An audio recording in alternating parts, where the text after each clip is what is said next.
and here's week 10 and 11. And in the beginning, I thought I would be doing these vlogs and kind of these logs for you, like people who are not in the spaceholder training, to kind of keep up with what we're doing and celebrate the village. And maybe it is the case, but I think also it's a documentation of in a few years listening to these short videos one after the other and realizing, okay, that was the rhythm that was happening in the first few weeks. This was how did it evolve, what showed up. And so also as an archive and for the next generation of trainers, like spaceholder trainers. So here we are, week 10 and 11. One thing that I can say is the chaos is really established, which is a weird way to say it. But the chaos is there's just too much energy coming from 70 people, too many ideas, too many proposals for people to be everywhere and to do everything. And so people are really finding, this is my specialty, this is the skill I want to develop, this is the part of the game world I want to develop. So one thing I can think of is Patricia Anzini developing really her writing specialty and helping people through her writing blocks. So now there's a whole group of people who want to develop this ability to write and document and share what they're learning, who are coming around some weekly sessions with Patricia Anzini. I'm thinking also of people who are more holding space for game world. And this is also something that's interesting to me. I made a star about it. It's entering this magic of holding space for a game world that it's about living and not survival. I think it's very easy to create a game world that's about survival.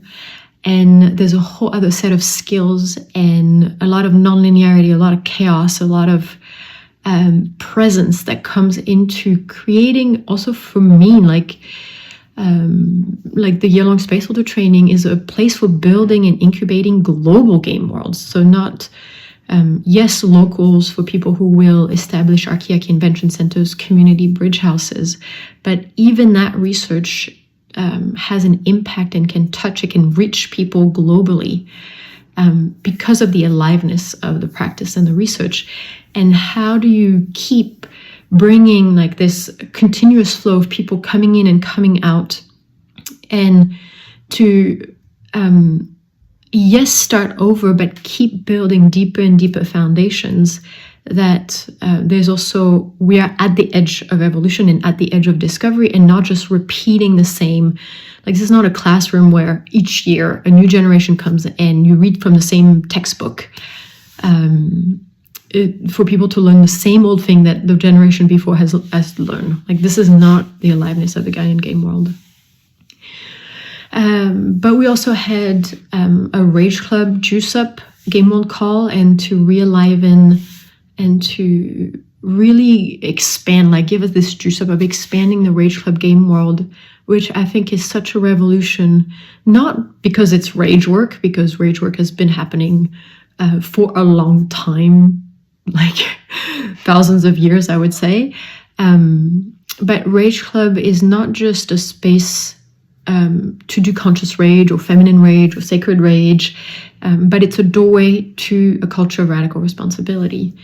And so, and the Young Spaceholder Training was designed especially for people who wanted to become Rage Club spaceholders, and now has expanded into a broader perspective. But that was my stand in the very beginning, to for people to get that when they're holding space, sourcing, like calling in the source, the lineage of Rage Club in a space, they're opening the door to the possibility of initiation, to the possibility of regenerative culture, to the possibility of having authority, and no longer be adaptive to what money comes from outside of me, jobs come from outside of me, love come from outside of me. Is how can I be the source of money, love, jobs, attention?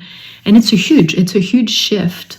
And to just, it would be irresponsible to call in people into a Rage Club and to have people hold space for a Rage Club and say, oh, this is just a feelings workshop, and then you go back into modern culture, because the doors that is open is much bigger than that. And the space holders need to be able to hold space for that door.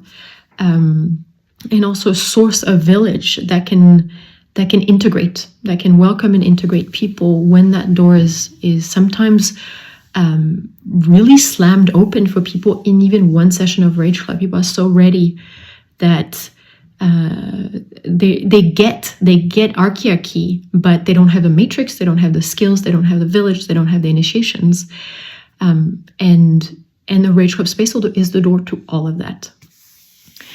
So I just want to add, we did a wild experiment last week, I think, about inviting clients for the village to come in to learn how to feel consciously, and for space holders to train themselves to hold space for people to learn to feel consciously, for people who, for example, have not gone to an Expand the Box training, so who've had very little, exposure to conscious feelings in possibility management, in archiarchy, with, let's say, more experienced space holders. So let's say fresh beginner people, and that can be one of the most challenging skills to have, is how to hold space for people who have little matrix in this context. And I think that's something that we've discovered recently, is the luxury of having a village where we're holding space for emotional healing processes for each other, and listening space and conscious feeling space and gremlin space. And like, we have all this practices that are happening inside of the village, but so many people inside of the village have gone through Expand the Box, have gone to labs. And so a lot of the groundwork, the foundational work, has been done by trainers before. And then people think, oh, it's so amazing to be able to do this with a village. But when they start building their own local circles, realizing that that matrix is not there, and that they are the first responders, like they're the first space holders to start building this matrix, so that also there's enough people interested in an Expand the Box training, for example, deepen the context together, and then you start having villages that really fly, which is what we're observing more regionally, like right now in Brazil. After 5 years of groundwork, there's a village that's flying with very little input from the main space holder, who is Daniele Bowers. That people meet as a village, people practice together, people build trainings, communities, projects, festivals together. And Daniele can really be in this background and this net holding, but it takes that long and skills. So that's about the magic of holding space for Gaia in game worlds. I made the star as really an introduction, and I want to, like I said in my message, start diving into the nooks and crannies of all these details of how do you empower people beyond their survival. Cool. And I will see you next week, hopefully, for week 12.